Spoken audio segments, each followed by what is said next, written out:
Vous écoutez Le Trèfle, le podcast francophone des Boston Celtics.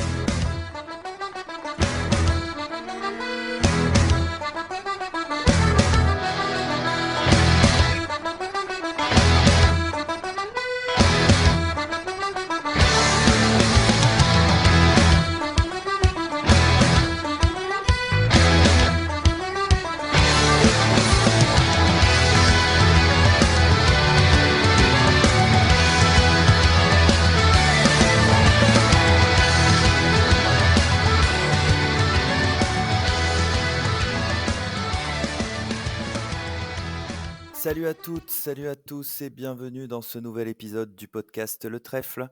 C'est Johan, je suis ravi de vous retrouver pour l'épisode de mi-saison. Ça y est, on y est. Sachez que nous enregistrons cet épisode après le deuxième match contre les Hornets.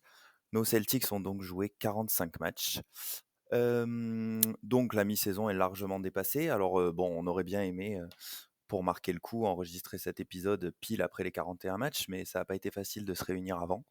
Une petite pensée pour Elias, Pierre et Robin qui bossent et qui peuvent pas être avec nous, on les embrasse. Et du coup, ce soir, je suis avec mes deux autres acolytes du trèfle. Il y a Titouan. Salut Titouan, comment ça va? Salut, salut, ça va très bien et toi? Eh ben, ça va, je te remercie. Et puis, il y a Hugo avec nous aussi. Salut Johan, salut à tous. Bon, les gars, je vous propose de rentrer tout de suite dans le vif du sujet. Pour ça, on va s'intéresser au bilan de cette première moitié de saison. Alors, même si le but ici, c'est de vous proposer une analyse globale de cette première grosse moitié de saison, je ne vais pas trop m'attarder sur la première partie, hein, déjà parce qu'on en a beaucoup parlé, puis parce qu'on va s'intéresser un peu plus en détail à ce qui s'est passé plus récemment. Juste pour le contexte, on a connu un démarrage sur les chapeaux de roue, hein, une première partie de saison assez magnifique. Si on remonte un petit peu dans le temps, il y a à peine un peu plus d'un mois, les Celtics ont un bilan de 21 victoires pour 5 défaites. Tout va pour le mieux dans le meilleur des mondes. Et puis, il va y avoir une cassure, un match perdu contre les Warriors. Alors bon, le sort a voulu que ce soit contre les Warriors, qui en plus étaient eux-mêmes à ce moment-là dans la partie basse du classement à l'ouest, en plein dans la galère. Nous, on roule sur la ligue et pourtant, ils vont nous battre. C'est Jaylen Brown qui avait dit après coup que les Celtics avaient joué comme s'ils avaient entouré ce match dans le calendrier, qu'ils n'avaient pas pu jouer libéré, qu'ils n'avaient pas su jouer leur basket. Et ce match, en fait, va être le point de départ d'une phase assez dégueulasse, hein. 5 défaites en 6 matchs. La seule chose qui sauve un tout petit peu les meubles, c'est la victoire contre les Lakers. Alors bon, battre les Lakers et LeBron, ça fait toujours plaisir, mais il faut se rappeler qu'ils sont eux aussi à ce moment-là dans la galère, que c'est une victoire sans la manière en plus, hein. C'est un match qui n'est pas vraiment rassurant. Ils sont toujours dans la galère Hem, d'ailleurs. ils sont toujours dans la galère, oui. C'est vrai que ça, pour le coup, ça joue pas spécialement en leur faveur. Après ça, on aura 2 défaites contre le Magic. Alors bon, sans vouloir, manquer de respect à cette équipe, hein, on va dire que c'est pas des matchs qu'on doit perdre. Puis on perd contre des Pacers, qui certes sont bien meilleurs que ce que beaucoup auraient cru cette saison, avec un pardon, avec un très bon, Tyrese Haliburton, mais on perd surtout parce que les Celtics ne sont que l'ombre d'eux-mêmes. Hem, Après ça, on a un petit coup de mieux, on retrouve la victoire contre les Wolves. On fait un très beau match, contre les Bucks pour le Christmas game, avec une belle victoire. On gagne encore un match ou 2 et puis il y a la défaite contre les Nuggets. Celle-là, à la limite, 1er à l'ouest, Nikola Jokic qui est toujours aussi monstrueux, donc bon, ça, on va dire qu'on peut l'accepter. Mais il y a surtout cette défaite contre le Thunder qui va faire mal. On se fait massacrer, hein, contre le Thunder. Alors encore une fois, j'insiste, hein, si, s'il y a des fans, d'autres équipes qui nous écoutent, vraiment, no disrespect envers le Thunder qui fait eux aussi, ils font bien mieux que ce qu'on aurait pu prédire cette saison. C'est une jeune équipe, d'ailleurs que j'aime beaucoup à titre personnel. Mais bon, on va dire que c'est pas vraiment le genre de résultat qu'on attendait. Sachant qu'en plus, Shai Gilgeous-Alexander est absent. Je crois, vous me confirmez-moi, je suis pas sûr, je crois que c'est Malcolm Brogdon qui disait après le match, bon, j'ai plus la citation exacte en tête, mais qui disait en gros, Quand on a su que Shai était absent, on était soulagés. On a sans doute pris ce match un peu à la légère et on peut pas Et se le permettre, c'était quoi. pas le seul d'ailleurs. Il me semble que c'est Jaylen Brown aussi qui avait dit ça, qui avait dit, bah, Ouais. comme tu as dit, je sais plus ce que c'est les mots exacts, mais en gros, il y a on joue le Thunder qui est, euh, qui est qui est 11e à l'ouest, ou à l'époque ils étaient même peut-être un peu plus bas. Il n'y a pas leur meilleur joueur, ils visent rien cette année, nous on doit gagner sans forcer en gros. Et, euh, et Mmh. oui, c'est là en fait que tu vois qu'en NBA, il n'y a aucun match qui est facile. Tu peux, encore une fois, sans manquer de respect à n'importe quelle équipe, dans chaque équipe, tu as des joueurs de basket, des bons joueurs de basket. Et en fait, tu as beau jouer les Rockets ou les Grizzlies ou les Nuggets, enfin peu importe l'équipe que tu joues, tu peux perdre tous les soirs en fait. Ouais, c'est Donc, ça. ouais. Et ce qui n'a pas empêché quand même, je ne sais pas si vous l'avez noté, mais moi j'ai vu à ce moment-là ressortir pas mal de questions du style est-ce que les Celtics ne sont pas retombés dans leur travers de l'année dernière quand ils jouent contre les petites équipes, etc. Moi je rigolais sur Twitter en disant c'est vrai que aujourd'hui on craint presque plus les petites équipes, et comme tu dis, je mets des gros guillemets quand je dis les petites équipes, mais on les craint presque plus que les grosses. Parce que contre les grosses, on assure, on gagne le plus souvent. Et puis contre les petites équipes, on ne sait pas trop quel visage on va montrer. En fait, c'est symptomatique. Je trouve que c'est symptomatique un peu de l'équipe qui est sûre de sa force et peut-être trop sûre justement. Je dirais pas qu'on craint plus les petites équipes que les grosses, c'est juste on est plus victime de suffisance et de nonchalance face aux petites équipes. Et du coup, bah, ça peut amener à des mauvaises surprises, on va dire, comme face au Magic ou au Thunder. Mm. Là où en jouant les Bucks, en jouant le Heat, en jouant les Grizzlies et tout ça, ce sont des équipes où les joueurs sont à bloc et jouent à 100% comme si c'était un match de playoff. Et du coup, bah, quand on joue à fond, on voit qu'on peut battre n'importe qui. Mais on voit que quand on joue pas à fond, on peut se faire battre par n'importe qui. Il y a aussi le raisonnement inverse, justement, où les petites équipes, toujours entre guillemets, veulent se payer aussi la tête de la meilleure équipe de la ligue, qui est en plus finaliste Mm. sortant. Ouais, du coup, j'allais en arriver à une question, mais du coup, je vous remercie parce que vous, vous allez un peu dans mon sens. Euh, on peut se demander un petit peu quand même si ce match contre le Thunder a pas servi un peu d'électrochoc, parce que depuis, on a joué pas mal de petites équipes, ou alors d'équipes à qui il manquait des gros joueurs. On a joué les Spurs, on a joué les Pelicans qui étaient privés de Zion et de Brandon Ingram. On a joué les Nets sans Kevin Durant, et puis on a joué 2 fois Charlotte. Alors, aucun de ces matchs a été une victoire écrasante, mais moi j'ai trouvé qu'on avait montré du sérieux, qu'on avait su. Bon, déjà on a su gagner à chaque fois, même en étant mal embarqué, hein, on a eu un début de match un peu difficile contre les Nets. Le premier match contre les Hornets, le démarrage n'est pas top non plus. Donc voilà, moi j'en viens à me demander si peut-être est-ce qu'on a pris conscience de ça, et puis du coup, tant que j'y suis, je vous jette tout un tas d'interrogations comme ça par rapport à ce dont j'ai parlé sur cette première moitié de saison. Euh, Si on veut faire un bilan global, est-ce qu'on était en sur-régime en début de saison? Est-ce que la baisse de l'adresse extérieure qu'on a pu noter à un moment, est-ce que c'est un facteur suffisamment important pour expliquer forcément qu'il y ait de moins bons résultats? Est-ce qu'il n'est pas tout simplement normal aussi hein, d'avoir des coups de moins bien dans une saison? C'est voilà, bon. Est-ce que maintenant on s'est remis la tête à l'endroit justement depuis ce match contre le Thunder? Ça a l'air d'être le cas. On a eu deux petites périodes assez moches, mais on est quand même toujours enfin là, on est sur une série de 7 victoires. Je vais reprendre un peu la question, Titouan, que tu, que tu avais posée lors du dernier épisode et qui nous avait fait rire. Les Celtics sont-ils des fraudes? Bon, est-ce que les Celtics sont toujours la meilleure équipe de la ligue, ou est-ce que c'est notre début de saison particulièrement excellent qui fait qu'on est toujours au sommet du classement et qui du coup fait un petit peu illusion maintenant?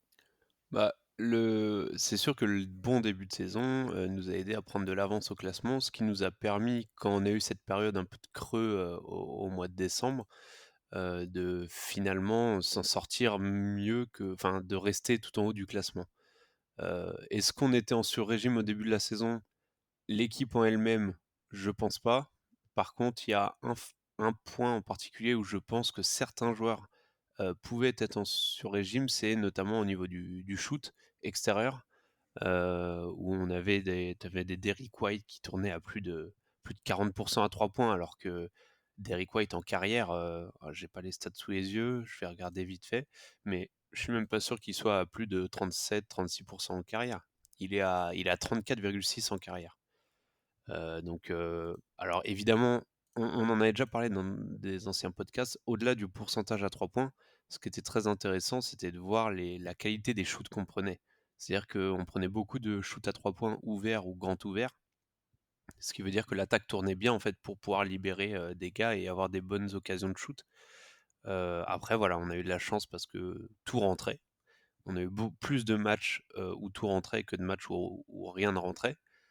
Mais par contre, là où je me dis que ce côté sur-régime à 3 points, enfin de réussite à 3 points, n'est pas si, ne présage pas un revers de la médaille trop sévère, c'est que je trouve que même les soirs où on mettait pas dedans à 3 points, on continuait à trouver à faire tourner l'attaque, à part quelques matchs évidemment, on continuait à bien faire tourner l'attaque et à trouver de bons spots de shoot, de bonnes situations de shoot, et surtout on continue avec la mentalité de Joe Mazzulla à être très analytics et basé sur très peu de mid-range, le drive et les 3 points.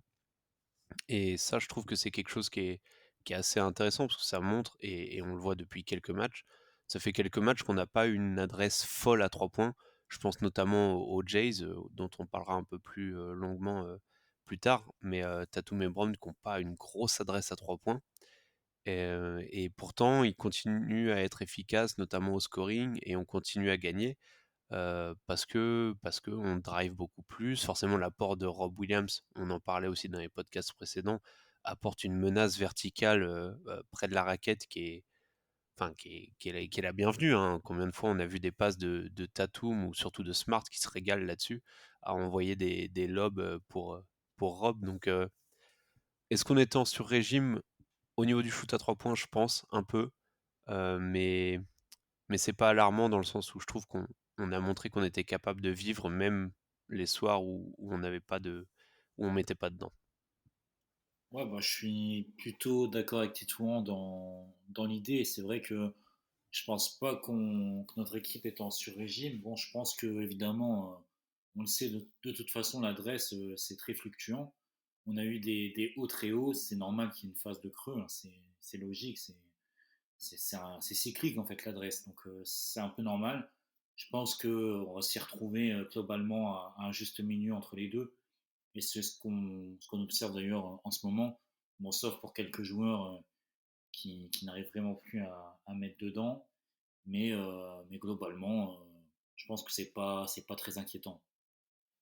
Et pour répondre à ta question initiale, je dirais pas qu'on est la meilleure équipe de la ligue, mais forcément, on est dans la discussion, peut-être dans un top 3 des meilleures équipes de la ligue. Je pense avec Denver qui revient très très fort. Bah, il y a quelques équipes de l'Ouest qui sont vraiment bonnes. Memphis, depuis le retour de Desmond Bain aussi. C'est des équipes qui sont globalement dans la même cour que les Celtics pour l'instant. Sachant que nous aussi, bah, comme ces équipes-là, on n'a pas encore joué de match complet ou vraiment très très peu.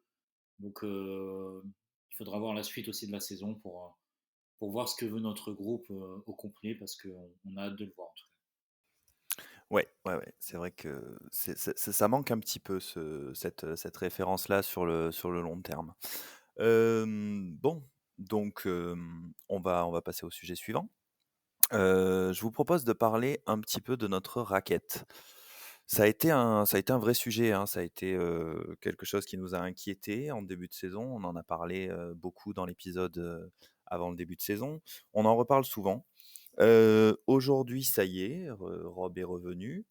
Il a réintégré le 5 de départ d'ailleurs, hein. Ça n'avait pas été le cas lors de ses 9 premiers matchs, mais il a été titulaire contre les Nets en l'absence d'Orford. Moi, je me rappelle m'être posé la question, est-ce qu'il remplace juste Orford ou... Mais en fait, j'ai vérifié après coup. Enfin, lors du match précédent, alors il n'avait pas joué contre les Pelicans, mais il était titulaire à côté d'Orford pour le match précédent. Il a également été aligné en 5 avec Orford qui était en 4 sur les 2 derniers matchs. Donc maintenant c'est clair, c'est un retour dans le 5. Je vais vous laisser, bon Titouan en a parlé très rapidement, je vais vous laisser me donner votre sentiment sur ce retour, sur son impact, sur ce que ça change. J'ai vu passer une stat assez intéressante, mais bon, je vais la garder, vous allez peut-être la donner. Si vous la donnez pas, je le préciserai après. Qui se lance sur le retour de Rob? Moi, je vais prendre la main. Déjà, déjà sur, je suis pas totalement d'accord avec toi, Johan, parce que c'est vrai que pour l'instant, il est dans le 5, en tout cas sur les derniers matchs, mais c'est aussi parce qu'à chaque fois, il y a des absences, justement. Donc, c'est en tout cas à voir, hein, pour la suite. J'espère qu'il sera dans le 5, qu'il sera vraiment de retour, hein, dans le 5 quand on sera à 100%. Mais ouais, c'est vrai il y a toujours, en tout cas pour moi, pour ma part, cette petite interrogation de savoir est-ce qu'il reviendra dans le 5 à plein temps ou si on continuera d'utiliser en sortie de banc. Bon, les deux solutions vont. Après, c'est vrai que quand on voit les ratings euh, des, du duo Horford-Williams, alors j'ai pas checké après le match, après le deuxième match face aux Hornets, mais ils étaient à quasiment plus 9 de net rating ensemble depuis le retour de Rob. Et si on prend aussi la saison dernière, je crois qu'ils sont en plus 13, quelque chose comme ça, quand ils sont alignés. Je n'ai pas checké pour la saison dernière, il me semble que c'est quelque chose comme ça. Donc oui, c'est sûr que le duo, on sait ça fonctionne, donc je vois pas pourquoi on s'en priverait, même si, encore une fois, Grant Williams et tous les autres font un début de saison très très solide. Bah, Derek White aussi quand il est dans le 5. Mais bon, pour ma part, je milite pour le retour du duo en tant que titulaire. Et sinon, depuis son retour, bah, il a l'impact qu'on espérait de lui, surtout dans le spacing vertical, comme l'a un peu effleuré Titouan. Il permet enfin, vraiment d'apporter quelque chose en plus dans la raquette. Et là où je suis assez surpris, en tout cas positivement, c'est son impact, notamment au rebond offensif. Bah, j'en veux pour preuve les deux matchs face à Charlotte, surtout le deuxième d'ailleurs, où en fait, à chaque fois qu'il y a un ballon, à chaque fois qu'il y a un rebond, il touche le ballon en fait sur les rebonds off. Et pourtant, en face, il y a quand même Mason Plumlee, qu'on aime ou qu'on n'aime pas Mason Plumlee, c'est quand même un pivot à l'ancienne qui est un bourbondeur, hein. Voilà, c'est un mec qui est là pour faire les box-out et pour faire le travail. Bon, même s'il a des mains en carton, c'est un intérieur de devoir. Et en tout cas, prendre des rebonds off sur lui, ça reste quand même un sacré challenge. Et en tout cas, bah, Rob Williams a su le faire. Donc j'étais plutôt agréablement surpris de ses performances. Après, forcément, on le sait, on va pas lui demander de mettre 15 points tous les soirs. S'il met, je sais pas, entre 8 et 14 points sur du dunk, sur des définitions proches du cercle, c'est déjà bien. Et en plus, ça permet de créer beaucoup de spacing via sa verticalité. Donc, c'est tout bénef. Hmm. Ok, ouais. Alors, tu m'as fait effectivement, quelque chose que j'avais pas tilté. Je suis désolé, c'est pas très, j'ai pas bien fait mon taf. C'est vrai que la titularisation de Rob là sur ces derniers matchs correspond soit avec une absence de Smart, soit avec une absence de Brown. Donc en fait, toi, tu penses qu'il est possible que si on pourrait peut-être garder ce backcourt avec Smart et White, les Jays sur les ailes et du coup pas forcément Rob titulaire quoi. Bah, plus, limite même plus Grant Williams, qui a beaucoup aussi starté en lieu et place de Derek White. Donc je sais pas, en tout cas je me pose la question. C'est vrai que c'est une question à laquelle Matsula devra répondre lui aussi. Mais bon, de toute façon, quoi qu'il arrive, Rob aura ses 30-35 minutes, enfin, plus ses 25-30 minutes en playoff, en saison régulière, pardon, et ses 35 minutes en playoff, hein, qu'il start ou pas, ça ne changera pas grand-chose. Mmh. Oui, puis c'est vrai que comme tu disais, c'est aussi très intéressant de l'avoir en sortie de banc. Titouan, tu veux compléter? Ouais, bah, Hugo a fait un bon tour. C'est vrai que je vais juste appuyer vite fait, mais Hugo en a parlé, j'en avais parlé avant, c'est le côté lob threat, donc la menace verticale. En fait, c'est assez intéressant, c'est que avant que Rob arrive, les Celtics shootaient comme des fous à 3 points. Et il y en avait beaucoup qui disaient, et je peux comprendre pourquoi ils s'interrogeaient là-dessus, mais qui disaient mais le Robert Williams qui va revenir, est-ce que ça va pas casser un peu le spacing des Celtics? Et je pense qu'on a tendance à sous-estimer le côté spacing vertical. Et alors certes, le fait le retour de Robert Williams dans le 5 majeur va forcément limiter ton spacing par rapport à quand tu as des 5 avec Al Horford ou ton plus mauvais shooter à 3 points, c'est Derrick White ou Malcolm Brogdon, forcément, ou Marcus Smart. Mais Robert Williams t'apporte une autre dimension en fait verticale que t'as pas forcément, enfin que t'as même pas du tout quand t'as Al Horford. Et on le voit avec des gars comme Smart et de plus en plus avec Tatum. On l'a même vu par quelques séquences avec Brown, où en fait ça apporte, quand ils vont sur des drives ou après des pick and roll, ça apporte une solution supplémentaire à la finition qui est indéniable et le défenseur ne sait plus où donner de la tête en fait. Quand tu as une encre voilà, dans la raquette comme Robert Williams. Donc ça, c'est très important. L'autre point euh, que je vais surveiller personnellement sur les prochains matchs, c'est le temps de jeu de Robert Williams. Forcément, il a repris avec un temps de jeu assez limité qui était entre 18 et 22 minutes, on va dire, donc autour des 20 minutes de moyenne. Et depuis 3 matchs, il est autour des 27, 28, 29. Je vais regarder, alors il y a des absents et je voudrais regarder par curiosité, qu'est-ce que ça va donner pour les prochains matchs? Est-ce qu'il va rester dans ces hauteurs-là? Ou est-ce que c'était vraiment parce qu'on avait besoin, qu'on a galéré un peu à faire l'écart pendant le match et que voilà, on avait un vrai besoin, à cause des absences? Je vais vraiment surveiller ça parce que d'un côté, on connaît le bagage de blessures qu'a Robert Williams et donc on aurait envie qu'il ait un temps de jeu assez limité. D'un autre côté, s'il peut enchaîner des séries de 6, 7, 8 matchs à plus de 28, 27, 28 minutes de temps de jeu, surtout face à des titulaires, je trouve que ça serait très encourageant pour les playoffs à venir. Mmh. Ouais, mais justement, est-ce que c'est pas plutôt une bonne nouvelle, justement? Est-ce que ça veut pas dire quelque part qu'il est, dans de bonnes conditions si on le laisse jouer, «autant» entre guillemets? Totalement, c'est pour ça que je dis que je veux surveiller les prochains matchs, voir est-ce que le temps de jeu, bon, sauf si évidemment il y a des blowouts ou quoi, mais sur des matchs serrés, est-ce qu'on le laisse sur un temps de jeu comme ça et voir comment lui répond, comment son genou répond, parce qu'il faut pas oublier qu'il a repris le 16 décembre, donc moi ça fait pile un mois. Ça fait un mois qu'il a repris, il a une douzaine de matchs dans les jambes. Je trouve ça très encourageant de le voir enchaîner 3 matchs d'affilée à 28-29 minutes de temps de jeu personnellement. Ouais, juste parce qu'on est sur la raquette et sur le temps de jeu de Rob Williams, je voulais souligner aussi les excellents passages qu'est en train de produire Luke Cornett, qui est vraiment en train de s'affirmer comme une rotation légitime en NBA. Bon, moi personnellement, j'avais dit avant saison, je pensais que c'était un joueur sous-coté qui pouvait amener au moins 10 minutes par-ci par-là, mais franchement, là, c'est limite si, euh, si on ne doit pas lui donner 10-15 minutes vraiment tous les soirs, en tout cas en saison régulière, encore une fois. Parce que bah là, l'image de son match, je sais plus, c'est un des deux contre Charlotte, je sais plus si c'est le premier ou le deuxième, où il est limite quasiment le meilleur joueur de l'équipe sur un passage, je crois que c'est dans le deuxième carton, où il relance complètement l'équipe, etc. Je le trouve vraiment excellent, que ce Et puis soit il y a le match contre Brooklyn où il met 11 points, là aussi, ouais. 11 points, 5 rebonds C'est à vrai, 100% au tir. ouais, Il met aussi. même un 3 points dans le corner. Et il met son reverse dunk avec la réaction assez incroyable derrière. Mais non, franchement, en ce moment, excellent Luke Cornet qui mérite totalement ses minutes.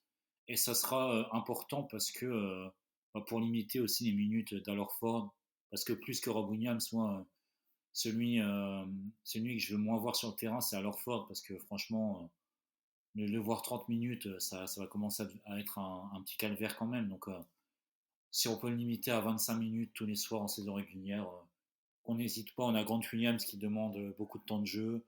Euh, Luke Cornet qui peut largement prétendre à 10-15 minutes.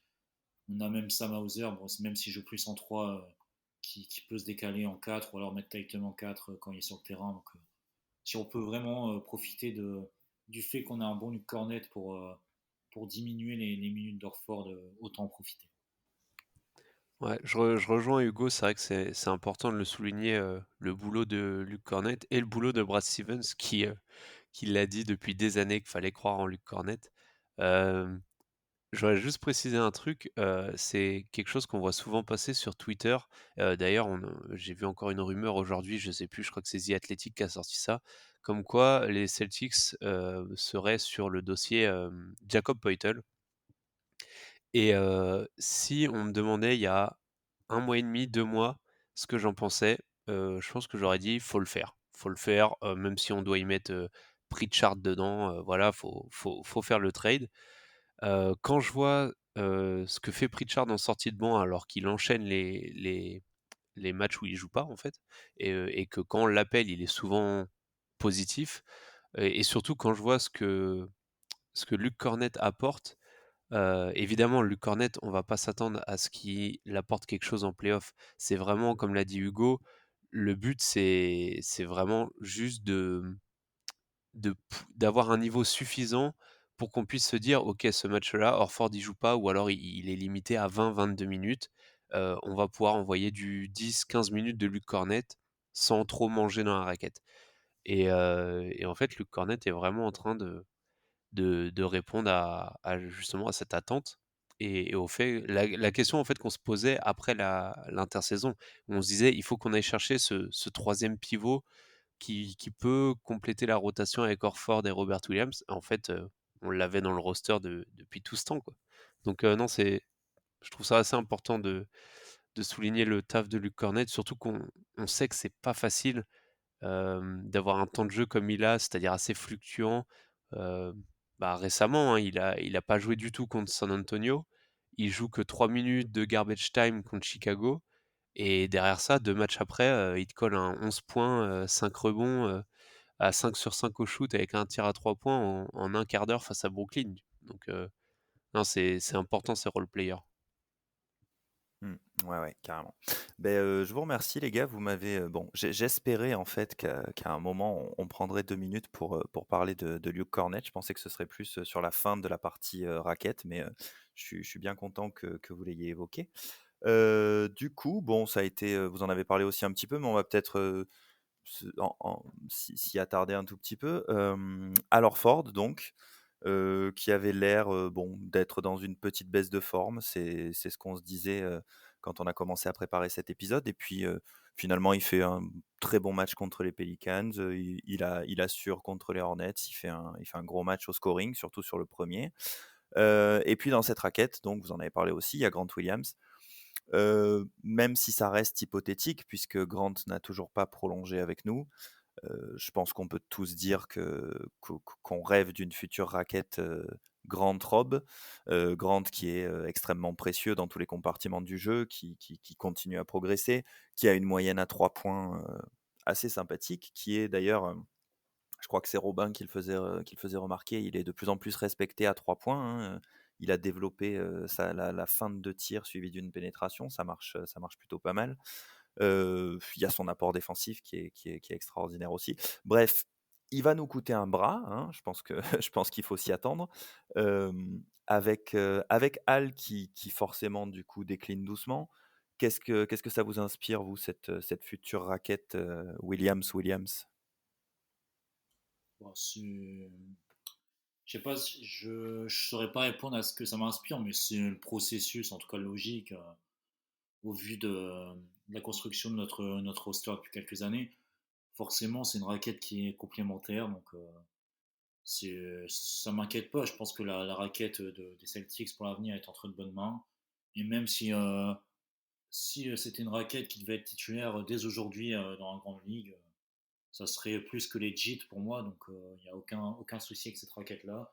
Je pense qu'on est entre de bonnes mains pour le futur. Et même si je touche du bois en disant ça, même si alors Ford venait à avoir quelques petits pépins physiques là, sur la saison régulière, il n'aurait pas non plus de grosses inquiétudes parce que les deux sont prêts et jouent à un niveau très très haut, quoi. Ouais, je rejoins Hugo là-dessus. Je trouve que ce que je trouve fascinant chez Grant Williams, c'est qu'au début de la saison, je me disais, ce gars, il a le potentiel ou même déjà le niveau pour être un des meilleurs, si ce n'est le meilleur 3&D de la ligue. Et en fait, cette saison, il est en train de montrer qu'il est bien plus qu'un simple 3&D. Quand on pense 3&D, sur ces dernières années, on pense à du Robert Covington, du Danny Green, Michael Bridges, ce genre de gars-là. Grant Williams fait des trucs, comme tu en as parlé, Joe, la feinte pour attaquer les close-out, il se met à driver, à prendre à prendre des gars, poste bas et leur marquer sur la tronche et tout, enfin à tenter des espèces de runners et tout. Je dis: «Mais mais d'où ça sort ça?» On parle d'un mec qui en saison rookie était incapable de mettre un shoot à 3 points et maintenant le gars te lâche des flotteurs, il commence à dribbler, enfin je trouve son aisance balle en main, il a énormément progressé, sur son ball handling et alors non pas qu'on va lui demander de poser des attaques et on va lui demander des responsabilités, à la création balle en main, mais on le voit sur plusieurs séquences à quel point ça peut sortir un peu une attaque de la mouise quand il est capable d'attaquer ce close-out et soit de passer à une personne qui cut derrière, soit aller finir tout simplement au cercle avec un physique de déménageur. Donc, non, j'aime bien l'évolution que prend Grant Williams. Ça va faire évoluer son chèque s'il signe, en espérant qu'il signe avec nous. Mais non, c'est cool d'avoir un joueur qui est bien plus qu'un simple 3&D. Ouais. Et de toute façon, Ouais. pour répondre à la question sur la raquette Williams, moi, la seule astérisque que je vois sur cette raquette, c'est la santé de Robert Williams. Mais tant que les deux sont en pleine forme physique, j'ai aucun souci avec cette raquette. Hmm. Que ce soit Oui. aujourd'hui ou dans 2 ans. Non, mais c'était pas. Oui, c'est vrai que vous me répondez un peu tous les deux. C'était pas une question du style. Est-ce que. Enfin, je me doute que ça va, en fait. Ouais, je pense qu'on attend tous ça. Ok, ok. C'est vrai que tu me fais me rappeler, Titouan, c'est quelque chose que j'avais complètement sorti de mon esprit. Il fut un temps, pas si lointain, en fait, où j'espérais presque que Grant Williams s'en aille. Je sais pas vous. Je crois que c'est sa saison sophomore qui avait Moi, été ouais, sa vraiment saison pas top, sophomore qui est quoi. vraiment pas bonne. Ouais. Ouais, c'est fou. Bah écoute, il nous a bien fait changer d'avis. C'est une très bonne Comme quoi, chose. faut pas juger les jeunes joueurs avant 3-4 saisons. Nesmith fait un coucou à Hugo. C'est vrai, c'est vrai. On peut passer à la suite. C'est bon pour vous la raquette? Ouais. Eh ben alors, sujet suivant, on va parler de notre duo. Et je vous propose de commencer par le meilleur des deux, c'est-à-dire Jaylen Brown. Je déconne, Je m'attendais. non mais je déconne parce que j'ai encore vu passer récemment ces déclats selon lesquels Jaylen serait le vrai numéro 1 des Celtics. Bon, euh, on est en train d'abandonner doucement l'idée d'essayer de convaincre ces gens en fait. On se disait entre nous récemment quand même qu'on avait été un petit peu dur avec Jaylen dans le dernier épisode. Robin disait que les critiques étaient bienveillantes, mais bon, on en est arrivé à une question. Est-ce que si Jaylen Brown n'avait pas cette petite folie qui entraîne, alors oui, qui entraîne tout un tas de choses négatives, des pertes de balles, qui lui fait prendre des décisions qui ne sont pas forcément les meilleures, etc. Mais s'il n'avait pas ça, est-ce qu'il aurait ces coups de chaud aussi qui lui permettent de scorer, qui lui permettent, qui font de lui en fait peut-être le meilleur lieutenant de la ligue juste avant sa blessure, bon là du coup ça a dû baisser, j'ai pas vérifié entre-temps, mais juste avant sa blessure, vu qu'il a manqué quelques matchs, ça a peut-être baissé, il était top 6 scoreur en NBA, je parle en point total quand même, enfin moi pour un numéro 2 entre guillemets, je trouve ça quand même assez hallucinant. Hugo, tu nous disais que tu avais beaucoup apprécié son match contre les Pelicans, justement, son dernier match. Est-ce que tu veux nous donner un peu ton sentiment actuellement sur Jalen, peut-être? Attention, parce que Hugo qui dit que Jaylen Alors, Brown a bien joué, ça vaut de l'or. Non, non, mais c'est pour ça. On tient quelque chose. C'est pour ça que je le lance. non, bah, mon sentiment, il a globalement pas évolué. Je pense que Jalen Brown a toujours les mêmes qualités, les mêmes défauts. Il fait toujours des choix aussi, bah, je vais le dire, par moments catastrophiques. Hein. Je pense à certains matchs, j'ai en tête d'ailleurs le match contre OKC par exemple, où il est vraiment pas bon, que ce soit en attaque, en défense. Mais c'est vrai que là, avant sa blessure, parce que bon, il a été blessé, je sais plus contre qui c'était, contre les Bulls peut-être, j'ai un doute. Mais bon, Non, son dernier match, c'est contre les Pelicans. c'est contre les Pelicans, ok. Donc contre les Pelicans, justement, il a été très très bon. euh, notamment dans les choix. C'était beaucoup plus clair que d'habitude. Et en tout cas, on l'a vu dans ce match, quand il accepte de jouer loin du ballon et d'être que dans un rôle de slasher, il est bien meilleur, bien plus efficace surtout. Il n'y a qu'à voir ses stats à la fin du match, notamment ses stats d'adresse, hein, c'est bien mieux que d'habitude. Et justement, bah, c'est ce pourquoi je trouve Jalen Brown toujours aussi frustrant. C'est que quand il accepte le rôle qui, en tout cas, devrait être le sien à mes yeux, il est excellent. Et quand il veut en faire un peu plus que ce dont il est.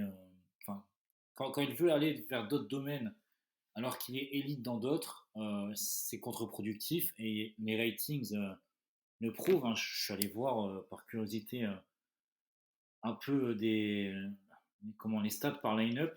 Alors j'ai mis que 3 joueurs, hein, à chaque fois, j'en ai pas mis 5, juste pour.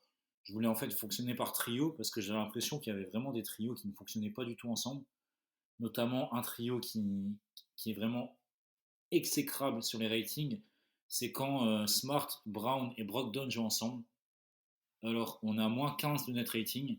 Et justement, ça c'est parce que au lieu de s'effacer, Jalen Brown a tendance à vouloir aussi beaucoup trop porter le ballon à mes yeux, et c'est contre-productif. Et voilà, donc ça c'est mauvais. Il y a un, autre, un autre trio qui a un net rating négatif, c'est quand il est aligné à Brogdon et Grant Williams, ce qui est paradoxal justement. Mais c'est encore une fois parce qu'il n'accepte pas de laisser Brogdon en tant que bon handler de seconde unit. Alors que, on l'a vu là d'ailleurs en l'absence de Jalen Brown, c'est létal d'avoir un Brogdon en sortie de banc en porteur de balle. Donc j'espère que, là il a été sur la sideline quelques temps, il a pu voir les matchs de près. J'espère qu'il a vu que Brogdon, quand il avait le ballon, ça fonctionne et qu'il acceptera un peu plus de se mettre en retrait comme il a fait face aux Pelicans. Et dans ce cas-là, là oui, il sera le meilleur lieutenant de la ligue et de très loin. Mais il faut qu'il accepte, encore une fois, d'être un lieutenant, ce qui n'est pas gagné. Et ouais, c'est-à-dire qu'en fait, quand Tatum n'est plus sur le terrain, il a peut-être un peu tendance à vouloir prendre sa place et du coup apporter le ballon autant que lui, ce qu'il n'est pas capable de faire, tout simplement. Ouais, bah, de toute façon, je trouve que, enfin, y a rien à rajouter hein, de ce qu'a dit Hugo là-dessus. On en avait déjà parlé longuement, notamment au début de la saison, quand justement, je trouve qu'il faisait plus d'erreurs. Je trouve qu'il en fait un peu moins. Je trouve qu'il comprend un petit peu que justement, il est plus efficace loin du ballon et en tant que finisseur, même si évidemment tout n'est pas encore parfait. Mais on en avait déjà parlé que voilà, ça peut être si ce n'est le meilleur slasher, finisseur de la ligue, s'il jouait 100% en tant que tel. Après, tu l'avais évoqué et Robin en parlait en off. Parfois, on aime l'appeler comme ça, enfin, on aime le catégoriser comme ça. Jalen Brown, c'est un bad shot maker. C'est-à-dire qu'il va prendre des tirs. Quand il les prend, tu dis putain, mais pourquoi tu prends ce tir-là? C'est pas un bon tir. Mais le problème, c'est qu'il va le mettre en fait. Enfin, le problème. Du coup, c'est pas un problème pour nous. Mais vu qu'il le met, en fait, Problème de riche, quoi. oui, mais en fait, c'est un problème dans le sens où vu qu'il le met, lui, il se dit bah je l'ai mis, donc tu peux pas me faire de reproches en fait. Et c'est vrai qu'un panier qui rentre, bah c'est un panier qui est bon. Donc c'est ça qui est un peu compliqué, c'est qu'il va toujours prendre des tirs difficiles et souvent il va les mettre. Et comme disait Robin, s'il n'avait pas ce petit grain de folie, ou vous appelez ça comme vous voulez, d'inconscience pour certains comme Hugo. Mais s'il avait pas ce grain-là, bah, en fait, ce côté-là, il y aurait pas justement ces shoots qui parfois, il faut l'avouer, débloquent quelques situations.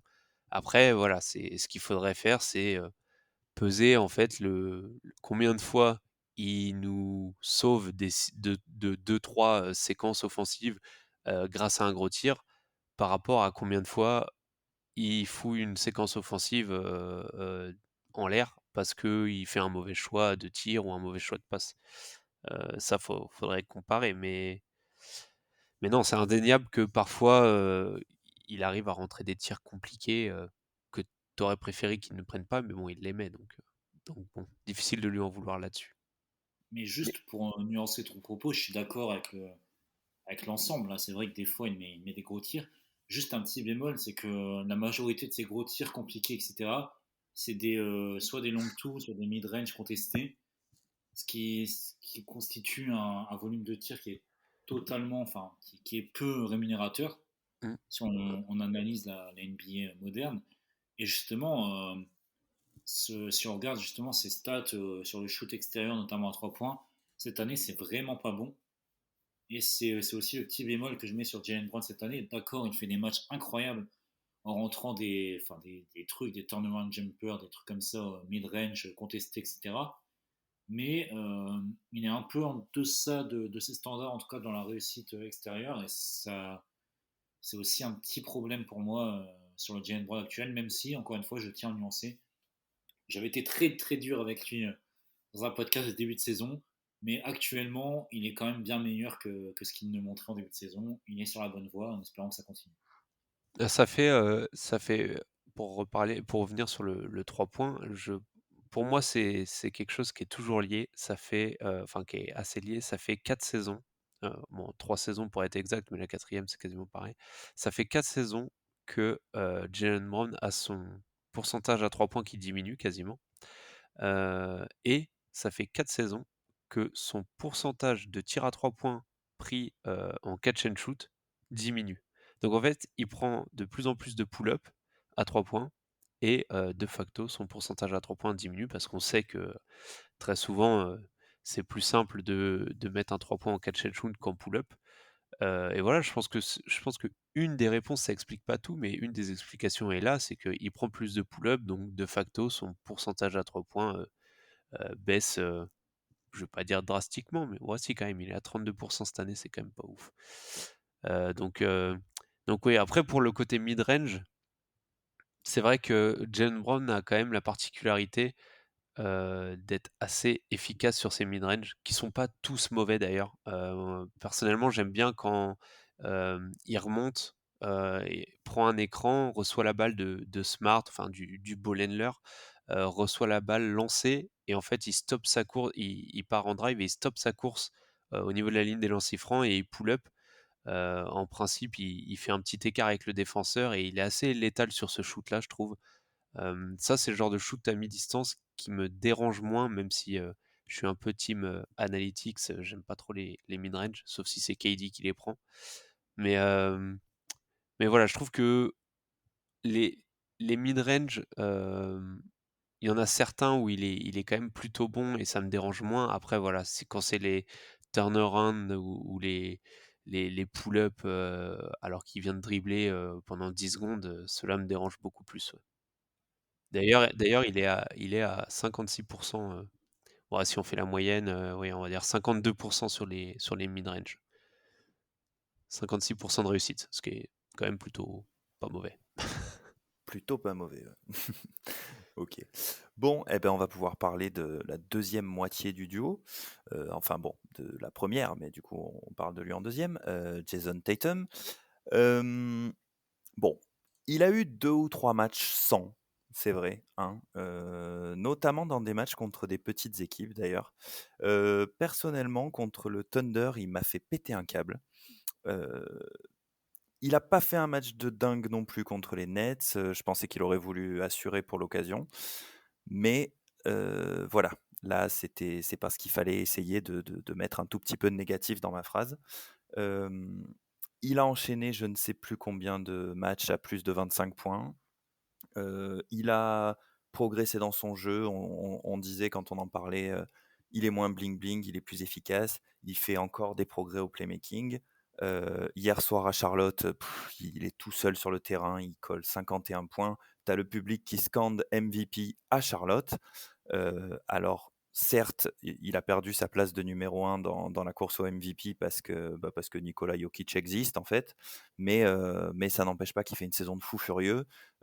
Titouan nous faisait même remarquer avant qu'on démarre l'enregistrement qu'il commence même à travailler sur les écrans. Euh, Tatum, cette année, c'est très très fort. Oui, bah alors, je vais commencer. C'est vrai que je vais reprendre ce que tu disais, on en parlait en off. Moi, je le trouve impressionnant dans sa manière, bon déjà dans le côté, accepter pour un franchise player de pas toujours avoir le ballon en main. Alors j'ai pas les usage rates, je vais les choper après pendant que Hugo parlera de Tatum, mais je trouve ça impressionnant ouais, qu'il accepte ce rôle de pas toujours avoir le ballon en main. Il prend beaucoup moins d'ISO que la saison dernière, je trouve. Et oui, je trouve que il y a un rôle en particulier où je le trouve très bon, notamment depuis 4-5 matchs, c'est sur ce rôle de screener. Il est beaucoup utilisé, soit en fake screen, soit en posant de vrais écrans et après en se décalant pour recevoir la balle à 3 points. Et d'ailleurs, je trouve ça impressionnant, enfin, assez, ahurissant à quel point les défenses sur un screen de Tatum, vont rester sur le porteur de balle et pas aller sur Tatum. Et ça m'a assez interpellé parce que je veux dire, enfin, c'est quand même le meilleur joueur de l'équipe, donc qu'il soit en tant que porteur de balle ou sans ballon, c'est censé être le joueur que tu surveilles le plus. Et je trouve ça impressionnant le nombre de fois où il se retrouve tout seul après soit avoir posé un écran, soit avoir fait une feinte de poser l'écran et continuer sa course. Mais ouais, je le trouve ultra important et ultra fort sur ce genre pardon, de situation. Et ça rend en plus le basket encore plus propre parce que tout n'est pas initié par ton meilleur joueur. Donc, euh, donc ouais, j'aime beaucoup la façon dont il est utilisé cette année. Et on en avait parlé, c'est Robin qui en parlait, il me semble. Ou je sais plus qui en parlait, qui disait que Tatum était beaucoup plus scoring. Autant ça faisait 2-3 saisons qu'il nous avait montré des gros progrès au playmaking. Autant cette saison, notamment sur le début de saison, il était beaucoup plus axé scoring. Forcément du fait qu'on ait ramené Malcolm Brogdon, qu'on ait Derrick White qui est définitivement intégré, donc forcément eux sont plus des ball handlers. Et lui était plus axé sur le scoring. Et je trouve que ça fait je vais peut-être pas dire une dizaine de matchs, mais 7-8 matchs qui, bon, je pense que c'est dû à l'absence de Marcus Smart notamment, même s'il est revenu depuis. Mais il a pris un peu plus le jeu. C'est paradoxal. D'un côté, il laisse plus le jeu venir à lui, il force rien, ce que je trouve impressionnant et très intéressant. Et d'un autre côté, je le trouve beaucoup plus playmaker quand il a la balle. Beaucoup moins axé juste pour ses points, juste pour le scoring, tout ça. Donc, non, j'aime beaucoup à la fois son évolution et son utilisation. Donc, bravo à lui et bravo à Joe. Joe étant Mazzulla hein, et pas toi, désolé. Enfin, bravo à toi. Ouais. Bravo à toi aussi, mais Oui, Joe Mazzulla. Oui, oui, j'allais dire, je te remercie de m'inclure là-dedans, mais je voyais pas ce que je venais y foutre. Bien sûr, je me doutais bien que tu parlais de Mazzulla, ouais, c'est sûr. Hugo, tu veux nous donner ton avis? Moi, j'ai pas grand-chose à ajouter par rapport à ce qu'a dit Titouan, qui est assez juste. On en parlait aussi en off avec Elias, qu'on salue également, euh, sur l'utilisation de Tatum et Brown en manière générale. Mais c'est vrai qu'on a l'impression que cette année, il y a beaucoup plus de motion, enfin, par rapport aux autres années, même aux années Stevens. Euh, Tout le monde bouge beaucoup plus que par exemple pour prendre l'année dernière ou même la dernière année de Stevens où c'était catastrophique de ce point de vue-là. Mais on n'a jamais vu une offense des Celtics qui franchement bouge autant, utilise autant les écrans, que ce soit non porteur ou porteur. Et que les stars soient impliqués là-dedans, c'est totalement, c'est très bien. Même que Tatum joue beaucoup plus softball, c'est mieux parce que je le préfère justement quand il est en deuxième lame, si je puis dire, quand par exemple Smart porte le ballon et qu'on vient chercher Tatum au sortir d'un écran non porteur, je pense que c'est là où il est le meilleur sur prendre le ballon en mouvement et aller finir au cercle. D'ailleurs, j'espère, et là il a un peu plus fait hier face à Charlotte, même s'il a une crise totale d'adresse en deuxième mi-temps. Quand je dis une crise, c'est une crise justement, une crise de folie hein, dans l'adresse hier en deuxième mi-temps. Mais on l'a vu en première mi-temps, il va beaucoup plus chercher ses points proches du cercle avec des lay-ups assez autoritaires, j'ai envie de dire, sur les défenseurs. Je pense notamment à un départ en dribble sur le pauvre Bryce McGowens qui est retourné dans le Nebraska à la fac, hein, que Tatum a conclu par un dunk assez violent à deux mains. Donc voilà, j'espère qu'il ira beaucoup plus chercher les paniers proches du cercle plutôt que d'insister sur ses jumpers. Parce que pour moi, encore une fois, et c'est Robin, je crois qu'il le disait dans un tweet, il me semble, euh, Tatum est beaucoup plus Giannis que Kevin Durant, en tout cas pour l'instant. Et il faut qu'il prouve, il faut qu'il aille chercher ses points proches du cercle, parce que paradoxalement, même si on pourrait croire le contraire, c'est là où il est le meilleur et là où il est le plus efficace. Ouais, et je conclurai ce que vient de dire Hugo en appuyant sur son pourcentage à 3 points. Hugo a dit il a eu des crises sur certains matchs. Par contre, des crises dans le bon sens. Par contre, sur sa saison complète, et il me semble, je vais vérifier, mais il me semble que ça fait déjà 2-3 saisons que ça dure. Enfin, en tout cas, l'année dernière, c'était aussi pas exceptionnel.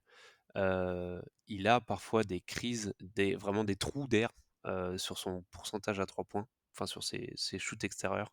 Moi, je crois d'ailleurs qu'il y a un match où il fait du 2 sur 12 ou un truc comme ça, ou 2 sur 10. Moi, c'est contre Brooklyn d'ailleurs. Euh, donc, euh, donc ouais, là par exemple, le dernier match contre Charlotte, bon, il est à 7 sur 12.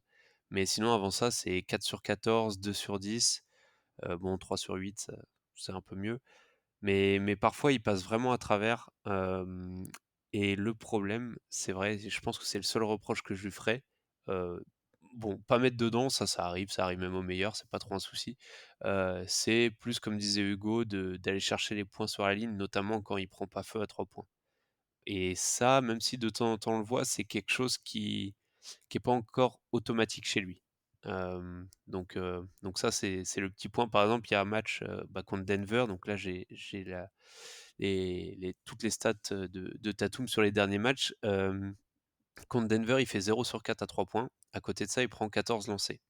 Et ça, j'aime bien. Il met pas de 3 points, du coup, il va chercher ses points sur la ligne. Mais c'est pas automatique. Donc voilà, c'est la petite chose à améliorer. C'est quand tu mets pas tes shoots à 3 points, bah, c'est. J'invente pas le basket, hein, mais quand tu mets pas tes shoots à 3 points, va chercher tes points sur la ligne. C'est quelque chose que n'importe quel coach, à n'importe quel niveau, va dire à ses joueurs, je pense.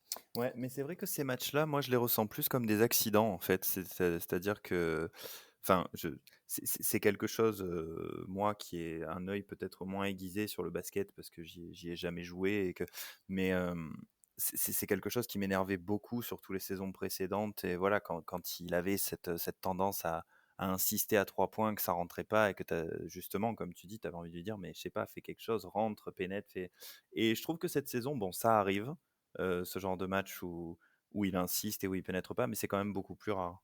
Bah, alors tiens, je viens de trier.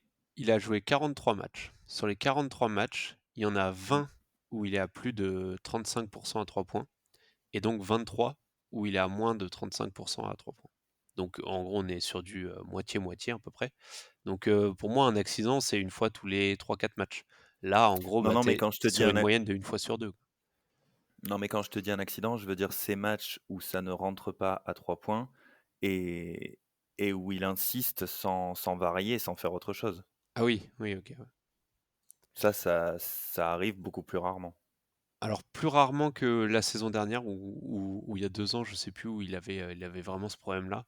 Euh, mais ça arrive encore. Mais oui, je suis d'accord que Mm. on voit quand même du progrès. Là, de toute façon, on a un joueur qui est level MVP, qui est dans la discussion du MVP et qui est pas dernier dans la discussion. Donc forcément, ça veut dire qu'il joue à un niveau stratosphérique et on cherche la petite bête. Mm. Ouais, c'est ça. Bah, il faut bien qu'on trouve un petit peu de choses à redire, sinon on n'a plus rien à faire là. Ok, ok. Bon, alors, non, mais c'est vrai on est difficile quand même. On se plaint de Jalen Brown, on se plaint de Jason Tatum. Mais bon, Ah, on est d'ailleurs, aussi là pour d'ailleurs, tiens, ça. pour en rajouter une petite, parce que on vient quand même de dire des Ouais. choses positives sur Jalen Brown, donc il fallait que j'ajoute un petit truc négatif.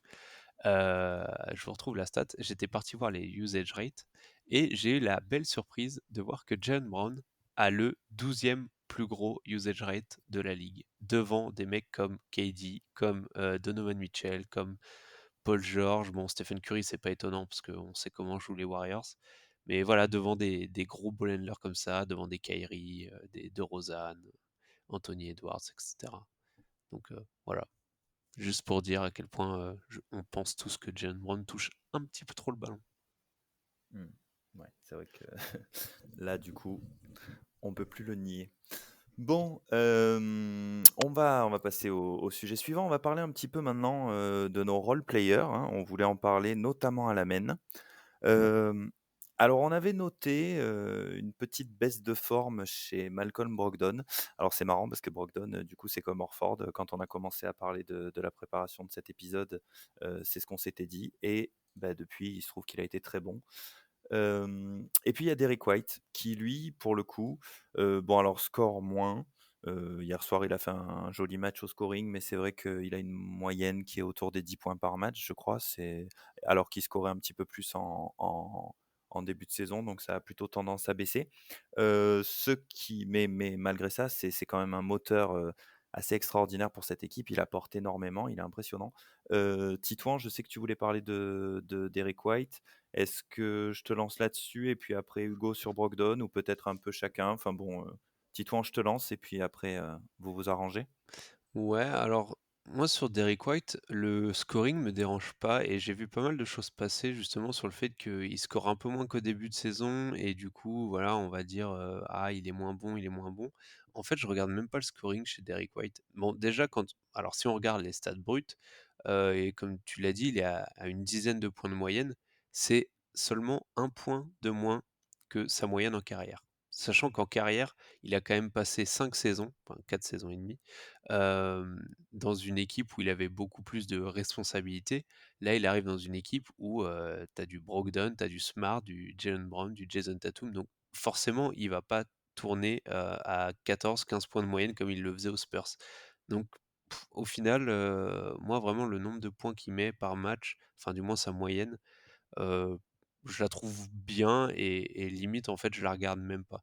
Là où je le trouve très intéressant, Derrick White, c'est que c'est le genre de joueur qui fait, un peu à la Smart, qui fait, des trucs qui ne se voient pas forcément dans les stats et je pense notamment au rebond offensif. Bon d'ailleurs pour la petite anecdote, il a sa meilleure moyenne de rebond offensif, en carrière cette saison, mais bon, c'est 0,6, hein.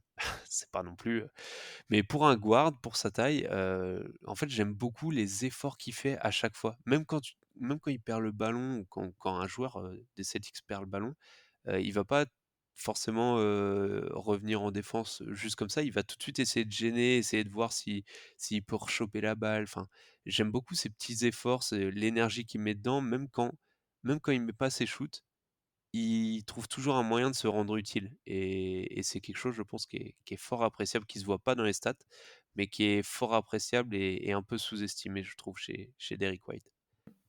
Ouais et puis alors il y a un truc qui se voit au niveau des stats, c'est le nombre de contres.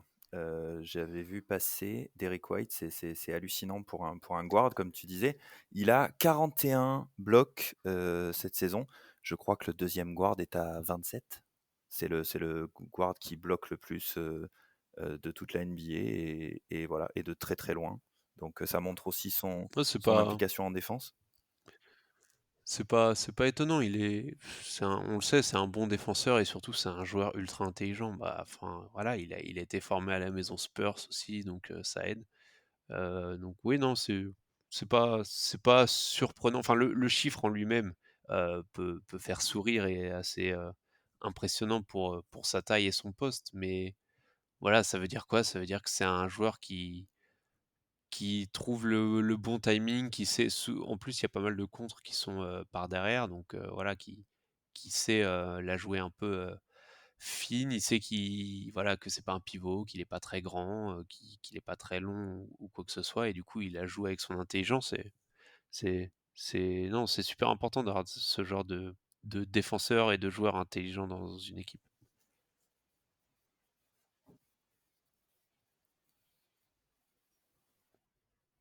On peut mentionner, quand même le fait qu'il est aussi au pourcentage à 3 points, à sa meilleure moyenne en carrière.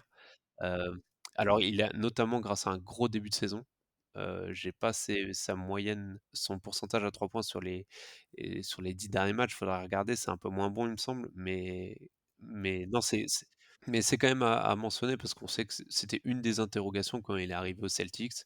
C'était, OK, c'est un bon défenseur, joueur intelligent, mais nous, on avait besoin de joueurs pour apporter du spacing autour des Jays Est-ce qu'il a été capable de le faire? Bah, en fait, on a vu qu'il est capable de le faire, surtout qu'il prend beaucoup de shoots en catch and shoot, notamment dans le corner. Et comme je le disais, assez ouvert. Bon, assez ouvert parce que, heu, je pense que les défenseurs le respectent pas trop et à raison quand on voit sa moyenne en carrière. Mais c'est cool de voir qu'il aimait. Après, est-ce que ça va durer tout le temps? Je ne sais pas. Mais là, il est à quasiment 38 à 3 points. Heu, je ne sais pas si ça restera à 38, mais même si ça finit autour des 35-36 sur 4 tentatives, on prend, c'est vraiment pas mal, ouais. Ouais, c'est vrai que quand on voyait ces pourcentages en arrivant chez nous, effectivement, c'est appréciable. Un qui tourne aussi très, très bien à 3 points, hein, et je sais plus, j'ai regardé cet après-midi, je me souviens plus, mais je sais qu'il est très, très haut dans le classement des 3 points, même de toute la ligue. C'est Malcolm Brogdon, du coup, on va pouvoir en parler aussi. Hugo, je te lance et puis si tu veux rajouter quelque chose sur Derrick White, n'hésite pas. Non, bah juste, je vais englober Derek White dans mon propos sur Malcolm Brogdon, parce que justement, comme tu le disais dans la préparation de l'émission, on a un peu, je vais pas dire remis en question, mais on a souligné en tout cas une petite baisse de régime de Brogdon. Et dans l'ensemble, j'ai envie de dire, c'est pas que Brogdon, c'est tous les role-players, tout notre banc, qui sur la série, justement, comme tu le disais, pardon, en préambule de l'émission, enfin là sur le coup de moins bien qu'on a eu le mois dernier, c'est aussi et beaucoup dû à un banc qui a été, en tout cas pour la première fois de la saison, un peu défaillant, à l'image de Brogdon qui avait un peu moins d'impact, même si dans les stats, ça se traduisait pas forcément.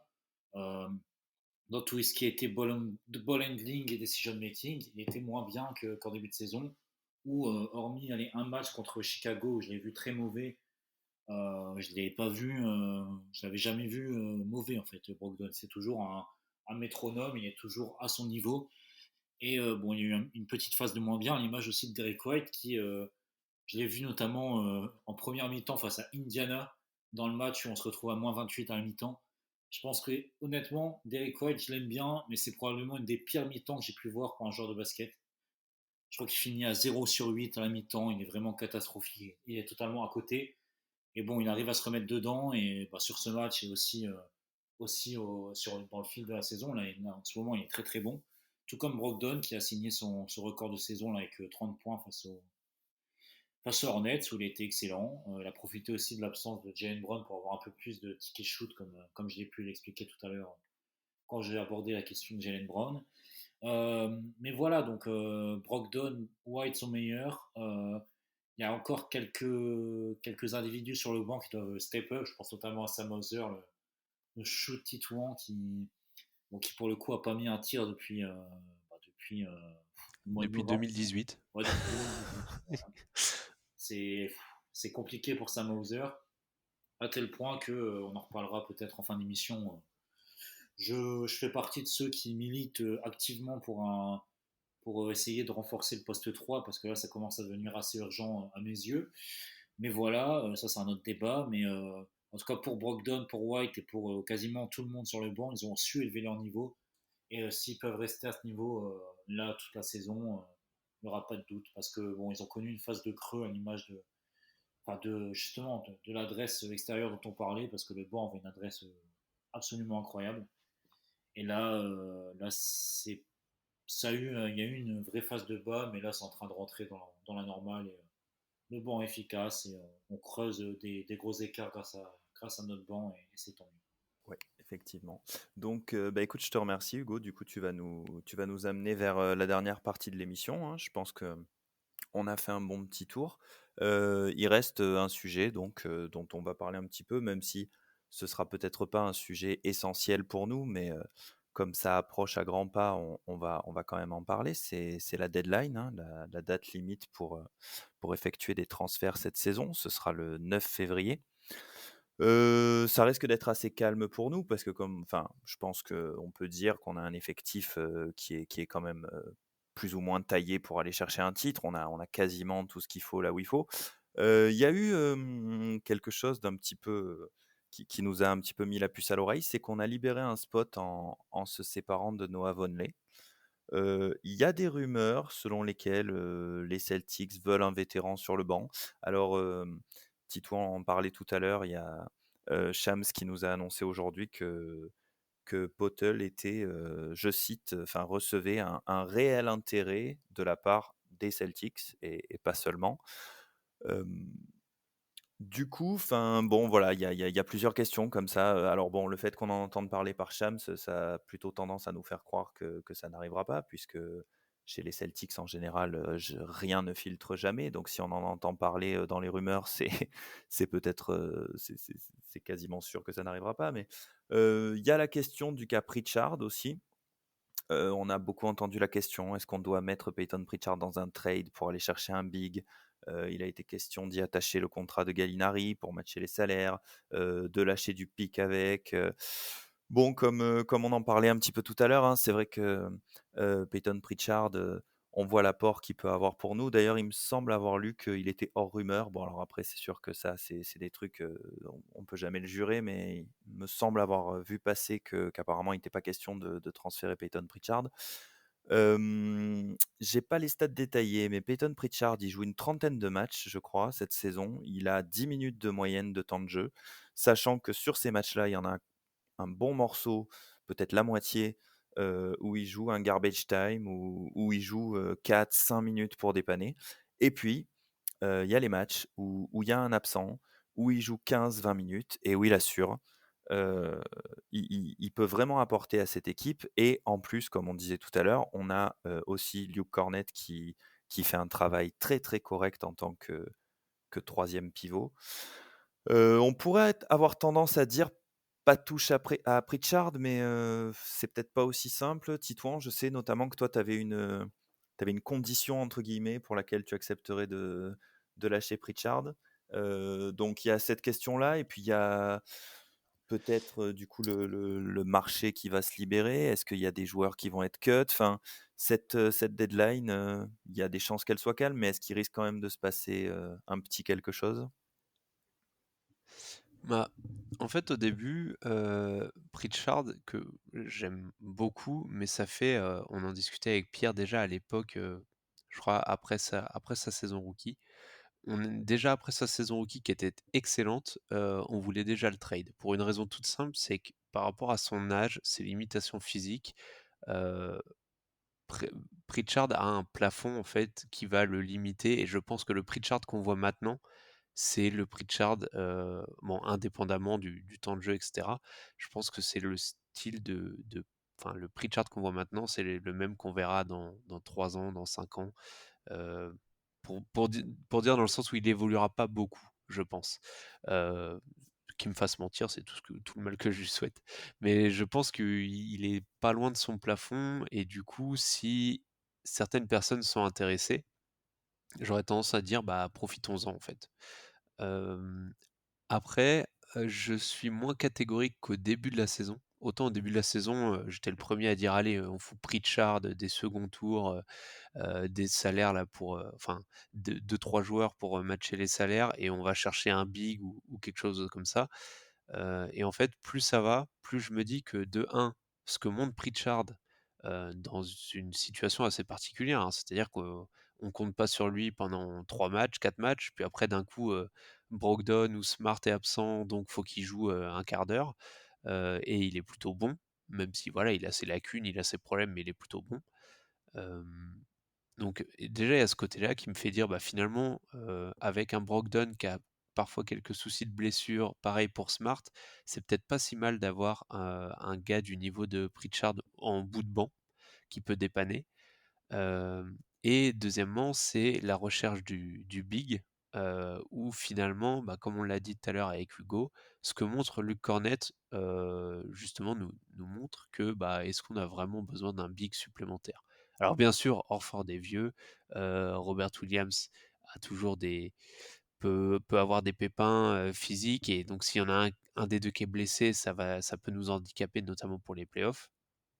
Mais en l'état, pour finir la saison régulière, je vois pas l'intérêt en fait d'aller trade un de nos assets, heu, un de nos joueurs, surtout que le style de joueur qu'on mettrait dans le trade, donc que ce soit Pritchard ou que ce soit le contrat de Gallinari, il faudra attacher du pic avec. et je suis pas fan à l'idée de lâcher des assets pour un joueur qui va nous aider pour la saison régulière, parce que je pense qu'on a la profondeur et l'équipe pour gérer cette fin de saison sans avoir à tirer sur la corde des joueurs les plus importants. Par contre, la seule condition, on va dire, pour laquelle je ferais un trade, à la deadline si j'étais Brad Stevens, c'est si j'ai la certitude que je peux ramener un joueur qui peut être utile en playoff. Après le poste, on en a parlé en off, juste avant, l'émission, mais ça fait quelque temps qu'on en parle entre nous. Plus ça va, plus on se dirige, plutôt vers un poste de wings, donc d'ailier. Donc c'est plus, peut-être ce secteur-là qu'on irait rechercher, ren pour le renforcer. Mais voilà, au final, que ce soit un wings ou un intérieur, heu, je fais un move que si, je vais chercher un joueur qui peut vraiment apporter en playoff avec, voilà, avec une expérience, qui a déjà prouvé qu'il pouvait apporter en playoff et qui peut le faire sur, une douzaine, quinzaine, peut-être 18 minutes. Voilà. Mais si c'est pour ramener un joueur qui, va juste nous aider à faire souffler nos gros joueurs, mais qui jouera pas en playoff, pour moi, ça a aucun intérêt de lâcher un asset, pour ça. Hmm. Ok. Bon. Euh, Je pense pour le coup, pour finir sur ta question qui était: «Est-ce que ça va bouger?» C'est vrai que tu l'as dit, Brad Stevens a libéré, une place en cuttant, en relâchant, j'ai perdu son nom, Vonleh. Noah Vonleh. Noah Vonleh, merci. Mais je pense qu'il se garde la possibilité, donc il se garde la possibilité éventuelle d'un trade, mais surtout de regarder sur le marché du buy-out et du cut, comme tu l'as dit. Hmm, hmm. Il y a des joueurs qui vont être buy-out, qui vont être cut. C'est peut-être là qu'on peut faire une petite affaire pour pas cher. Quelqu'un qui, au pire, n'apportera rien, mais en fait, ça nous coûte rien de le ramener. Et qui, si par chance, apporte quelque chose, ce serait du bonus, quoi. Hmm. Ouais, c'est vrai que du coup, on en a pas plus parlé que ça de Noah Vonleh qui avait montré quand même de belles petites choses en début de saison, mais c'est vrai que l'explosion, enfin pas l'explosion, mais en tout cas la confirmation que Luke Cornett pouvait prendre ce spot de pivot remplaçant, ne lui laissait plus de place, hein, au final. Hugo, qu'est-ce que t'en penses, toi, à la deadline, on bouge pas, il faut pas, Pritchard, tout ça? Je pense que sauf opportunité vraiment incroyable, on bougera pas parce que on n'a pas énormément d'assets parce que oui, on a Pritchard, etc. Il faut pas oublier que le seul premier tour de draft qu'on pourra trade le prochain, c'est le 2025. Donc pourquoi sacrifier un tour de draft 2025 pour un mec qui sera visiblement, je sais pas, 8 ou 9e homme grand maximum. Et je pense que si on fait un trade, ce sera plutôt pour un 10 ou 11e homme. Donc je pense que c'est totalement inutile d'espérer en tout cas un gros trade. Je pense que oui, justement, ça va bouger en tout cas chez les autres équipes parce qu'il y a des équipes qui. Parce que bon, déjà, on va dire les termes, hein. Il y a un certain Victor Wembanyama et d'autres gros joueurs à la draft. Donc certains vont clairement ne pas se cacher et assumer le tanking en fin de saison, hein. C'est une réalité. Donc il y a certaines équipes qui vont faire des moves, certaines qui ont vraiment des besoins de se renforcer. Je pense à des franchises comme Atlanta, tout ça, Atlanta, même les Lakers, hein, les Lakers avec LeBron qui met la pression dans les médias toutes les 2 semaines pour dire que oui, il va falloir bouger à la trade deadline. Ça, c'est des franchises qui vont bouger et il y a beaucoup de trades qui sont des trades à 3 équipes, etc., avec des joueurs qui seront cut. Et justement, s'il y a une opportunité à faire, pour moi, ce sera, comme Tito l'a dit, sur le buyout market, parce qu'il y aura forcément des joueurs qui sont dans leur dernière année de contrat, qui vont se faire cut. Je pense, bon, je dis des noms comme ça, ils seront certainement pas cut parce qu'ils vont se retrouver chez les candidats au titre. Mais je sais pas, des joueurs comme Terence Ross, voilà, qui n'ont plus que, enfin, 6 mois de contrat, des joueurs comme Et ça, ou voilà, même, il revient avec son Terence Ross. non, mais en fait, c'est parce que j'ai pas regardé, j'ai pas checké la base de contrat avant. Donc c'est le seul joueur dont je suis sûr qu'il est en fin de contrat dans 6 mois. Donc c'est le premier exemple que j'ai cité, mais il y en a certainement d'autres, hein, que j'oublie. Mais voilà, des joueurs comme ça qui vont certainement se faire cut parce qu'ils ne jouent plus rien dans leur franchise.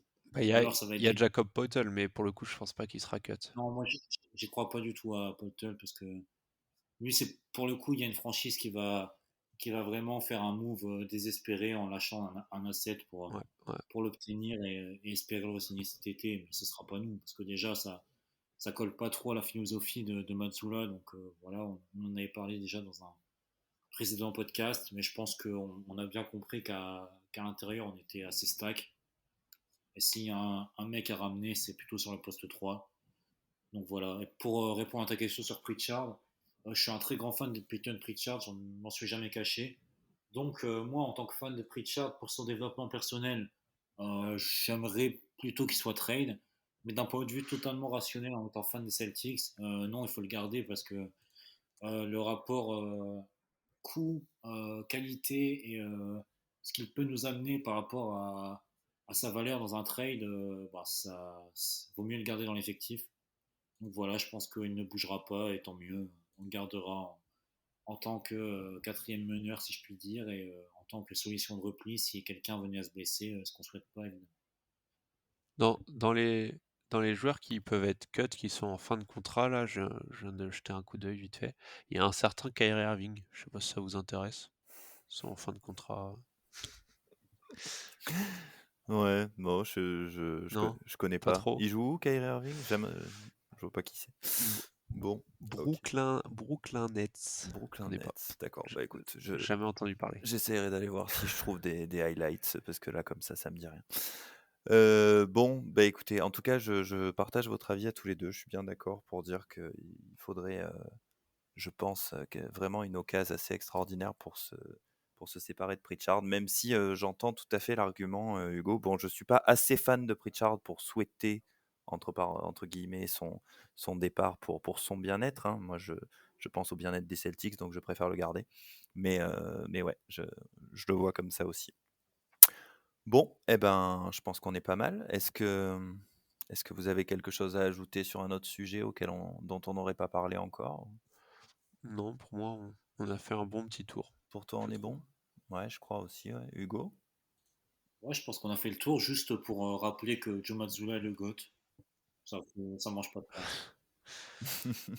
Non, mais Tiens, ouais, c'est vrai que c'est vrai qu'on a fait, c'est quoi? C'est le 4e, 5e podcast de la saison, là, depuis le début de la saison? Enfin, depuis l'intersaison. Et ouais, alors, il me semble que c'est l'épisode 5.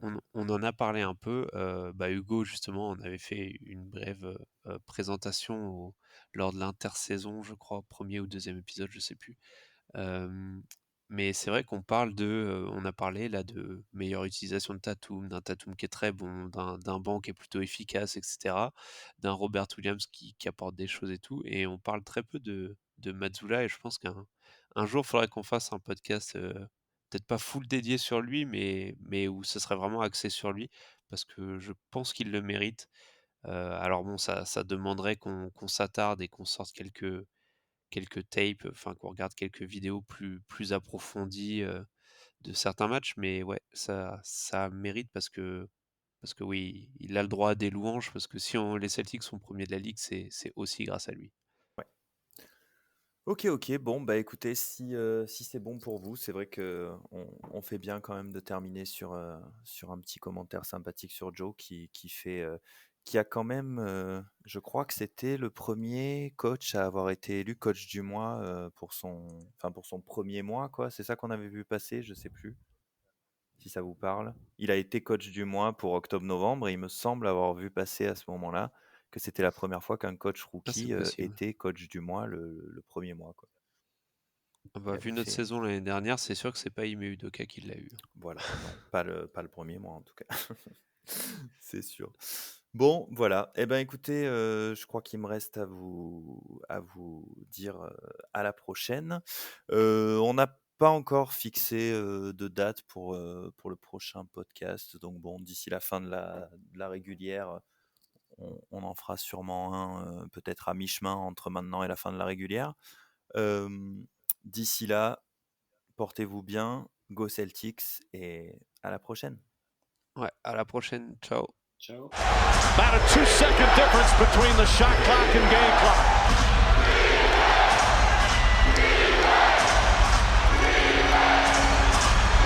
Thomas on the drive.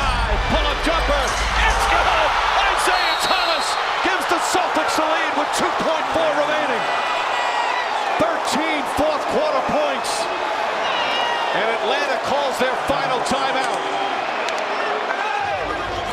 So many big shots from both teams, Jeff, down the stretch.